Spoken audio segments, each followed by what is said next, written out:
Google Calendar is a free and effective scheduling tool that makes it easy for sharing events and availability. In the Google Calendar, let's take a look at the view first. There are a couple of ways you can set up your calendar. 4 days, week, or individual day, a week, a month, year, schedule, or 4 days. You can also set up it to show declined events, to show completed tasks, or show weekends by your choice. You can also set it up to switch to the task view, which is helpful if you're using the task like your to-do list. So back to the calendar. There's this view. Now let's take a look over here on the left of the page. There's a mini calendar view, and below it starts your booking pages and your calendars.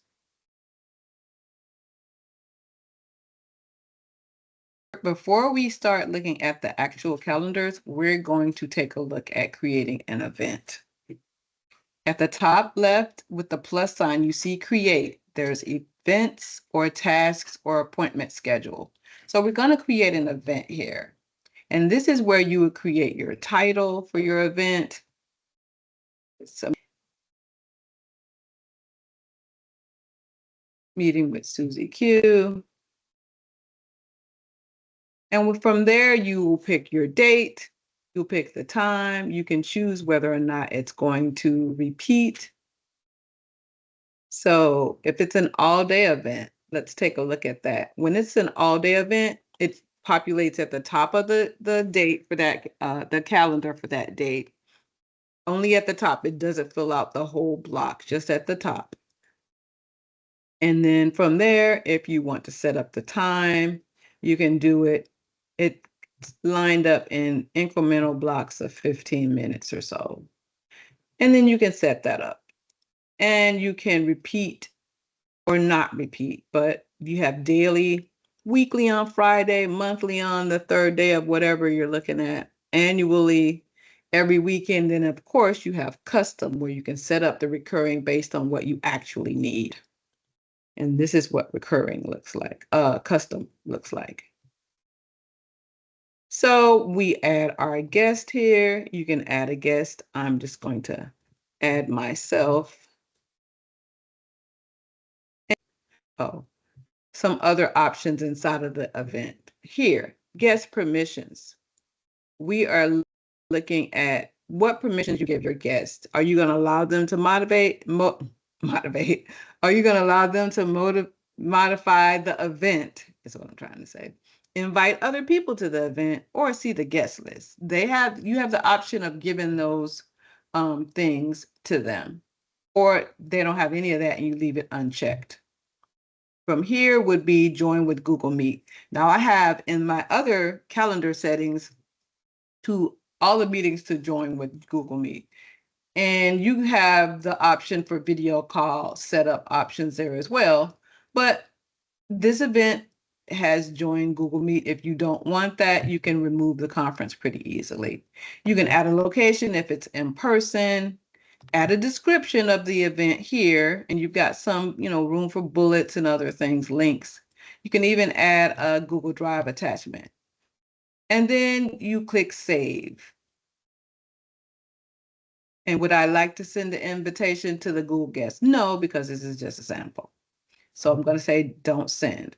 Now we've got this meeting set up. So back to the calendars. So here is the main calendar, which when we click on these three dots on the right of that calendar, it shows you display only, this calendar only. And that means if you have other calendars, only this calendar will be displayed. And then there are settings and sharings. And then there are color coding, because I like to color code. And a lot of people use color coding to organize their calendar, especially for business. You may have specific areas and you color code it to match the other sections of your Google Drive, your Google, Gmail, whatever. So let's take a look at settings and sharings for the calendar. Here is where you can make changes to that particular. This is your default calendar, but you can do this with any calendars that you set up. You can change the name. You can add or change the description, time zone. You can set your primary time zone, or you can change it to something else. The owner, export, if you want to export the calendar, which I never do. If you want to add people that you're going to share the calendar with, like maybe you have an assistant that you absolutely need to have her or him you viewing your calendar and have access to it, you would share your calendar. You would add them to your calendar here.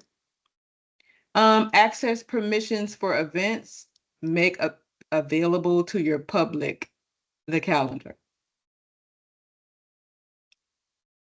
For permissions for the events, you can make your calendar public. I don't have any need to make a calendar public because it's public to everybody. So I don't do that. You can create a shareable link where you share your calendar with people by creating this link, and you copy it and then you give it to the people you want to share it with.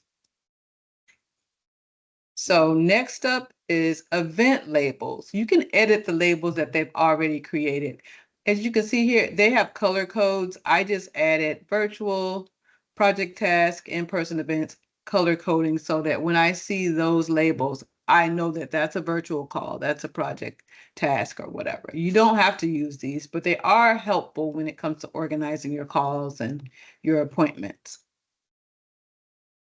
And event notifications. So all day event notifications and regular events. For regular events, if you want to set up basic events for this a calendar notifications, like say you want all your events to give you 2-hour notification one day and then maybe 30 minutes right before. You can set that up. However it works best for you, you set these up, and for every event, you'll get these little reminders or notifications. Same thing with all-day event notifications. You can set them up. I tend to do all-day event notifications like a week out, a couple of days, and then the day before as reminders for myself. So now for other notifications, changed events, new events are automatic. So it's going to automatically send you something. Changed events, you can choose if you want a notification or you want one by email. Those are the two choices. Canceled events, the same thing. Do you want one or you want an email when something's canceled? Responses, you want an email or no response? Daily agenda, do you want something coming to you with your schedule every day, or do you want an email? Or do you not want anything coming to you by email? Because it's email or none. That's the option. And from there, you can integrate your calendar here, like a public URL to your calendar. Maybe you want to use this calendar from some other browser. You can grab this and use it somewhere else in another browser. And instead of logging into your account is what it means. It's a public URL. And to customize, to embed it to a website or something, you can have that there. And a public address in iCal. And finally, delete calendar, which if you delete your calendar, just know that you're deleting all the events. And if someone had an event in their calendar, it's going to pull it out of that as well. So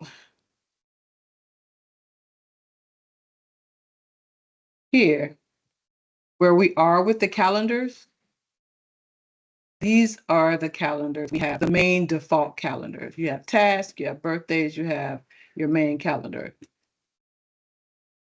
If you want to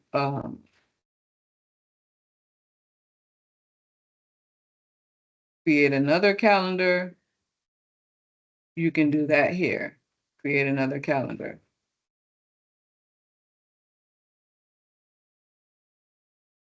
You have the name, description, and you create a calendar. And it will show up with the other calendars. And these are the settings. I'm trying to make it visible. Oh yeah, I have to click on it. So any calendar that you have hidden, you just click on it to show up inside of the list with everything else. And that's what I'm doing now. I had these calendars hidden. And now when we go back, you'll be able to see them because they were marked hidden. I took that setting off. So now you can see family marketing and the new calendar I created test here. So let's take a look at visibility for your particular event. This event is a meeting with Susie Q. Oh, let me try something else. Yeah, okay.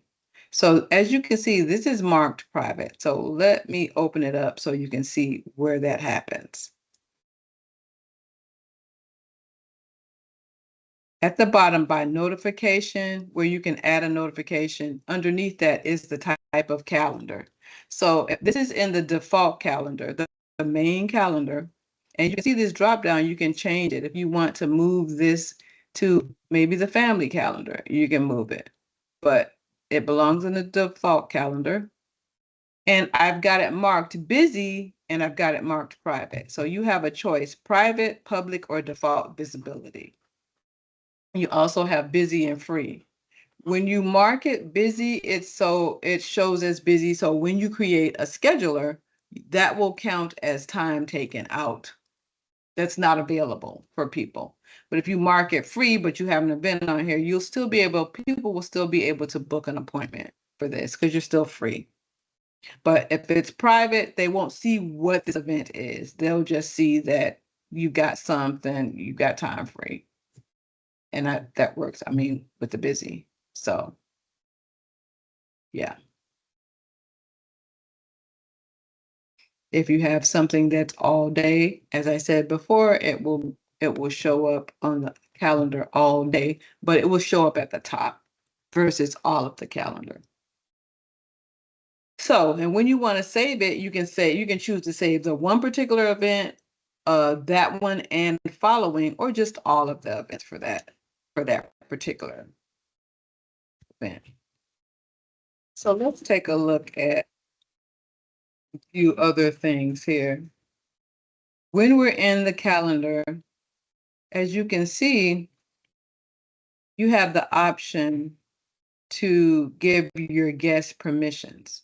And that would be to modify the event, which you would allow them to change things about the event, like maybe the date or time or whatever. You allow them to invite other people to the event so they could forward this event to someone else, or you allow them to see the guest list of people that are invited to this. So, and if you don't want any of that to happen, you just leave it blank the way I have it here. And it's just you and the other person, and you still own the entire event.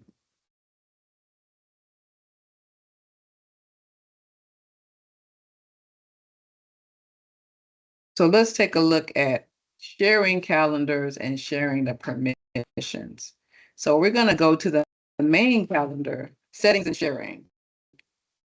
And we're looking at sharing, who we shared with. We haven't shared with anybody, but we can because all we've got to do is add a person here and you set their permissions right underneath it. Once you add that person, these are the options they have. See only free busy things, and it just hides the details. See all event details, make changes, see private events as free and busy, make changes, and see all event details, make changes, and manage sharing. So these are options for people that either they need to know what your schedule is, or people like maybe your assistant that can actually make changes because they know what you're working on and you've given them the ability to make changes and manage the sharing in your calendar. So you get all these options when you share a calendar with someone. You can give them where they just see things and they don't do anything to it, down to